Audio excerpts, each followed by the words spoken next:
नमस्कार दोस्तों, YouTube channel में आपका बहुत बहुत स्वागत है। दोस्तों, आज के छोटे से वीडियो में हम समझेंगे कि यूनिवर्सल अडल्ट फ्रेंचाइज क्या होता है। दोस्तों, अगर ये वीडियो आपको थोड़ा सा भी पसंद आए और समझ में आए तो आप हमारे चैनल को सब्सक्राइब जरूर कीजिएगा, क्योंकि हम बिल्कुल ही कम समय में ऐसे ही छोटे छोटे वीडियो पॉलिटिकल साइंस से रिलेटेड कॉन्सेप्ट्स लाते रहेंगे।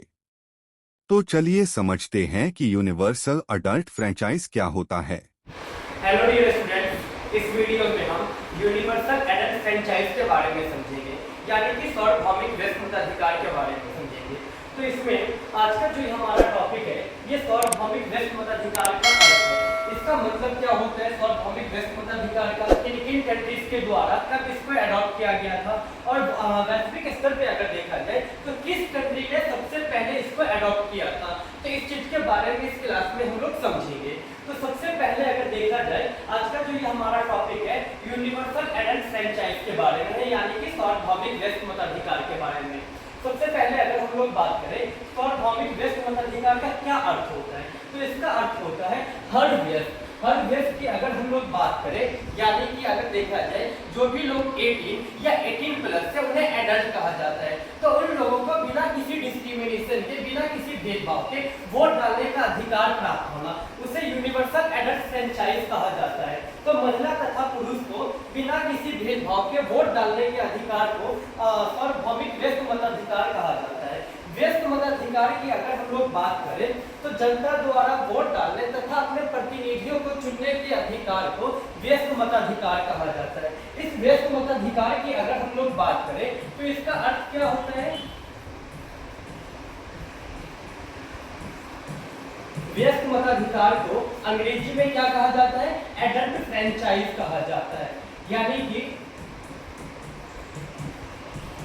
इसको एडल्ट फ्रेंचाइज कहा जाता है।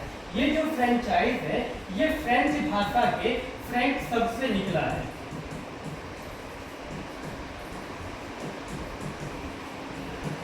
इसकी जो उत्पत्ति हुई है वो फ्रेंच भाषा के फ्रैंक शब्द से हुई है, जिसका अर्थ होता है स्वतंत्र।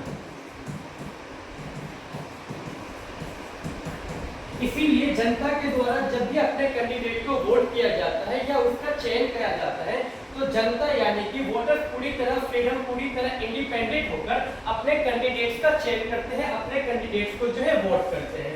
तो सबसे पहले हमें ये समझा कि इसका अर्थ क्या होता है। व्यस्त मताधिकार जनता द्वारा वोट डालने तथा अपने प्रतिनिधियों के चुनने के अधिकार को व्यस्त मताधिकार कहा जाता है, जिसको अंग्रेजी में एडल्ट फ्रेंचाइज कहा जाता है। फ्रेंचाइज शब्द की उत्पत्ति फ्रेंच भाषा के फ्रैंक शब्द से हुआ है, जिसका अर्थ होता है स्वतंत्र। इसीलिए पूरी तरह इंडिपेंडेंट होकर वोटर्स अपने कैंडिडेट को वोट करते हैं, अपने कैंडिडेट को चयन करते हैं। तो सबसे पहले अगर देखा जाए इस चीज के बारे में हम लोगों ने समझा। उसके अलावा अगर हम लोग बात करें अगला जो हमारा टॉपिक है वो कौन सा है? जनता पूरी तरह स्वतंत्रता पूर्वक। इसीलिए जनता पूरी तरह स्वतंत्रता पूर्वक होकर अपने प्रतिनिधियों का चयन करते हैं। इसीलिए आपने देखा होगा कभी भी हमारे इंडिया में या कहीं पर भी डेमोक्रेसी कंट्री में जब भी इलेक्शन होता है तो वहाँ के वोटर्स पूरी तरह इंडिपेंडेंट होकर, पूरी तरह स्वतंत्रता पूर्वक होकर अपने कैंडिडेट्स का, अपने प्रतिनिधियों को वोट डालते हैं, उनका चयन करते हैं। तो सबसे पहले किस किस कंट्रीज के द्वारा इस यूनिवर्सल एडल्ट फ्रेंचाइज को अडॉप्ट किया गया था अपने कंट्रीज में?